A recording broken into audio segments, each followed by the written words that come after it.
बिस्मिल्लाहिर्रहमानिर्रहीम। जेडीसी कुर्बानी बराए मुस्तकीन, तमाम जानवर आ चुके हैं और जानवरों की ख़रीदारी का सिलसिला भी जारी है। जिन लोगों को अपनी जानिब से कुर्बानी बराए मुस्तकीन जेडीसी जो पिछले 10 साल से हो रही है उसमें हिस्सा लेना है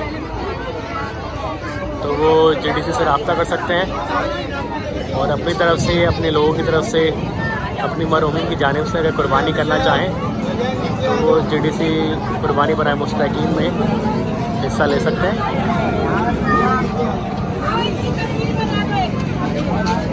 हेलो बाबू, नीचे आ जाइए, पत्थर गिर जाएंगे।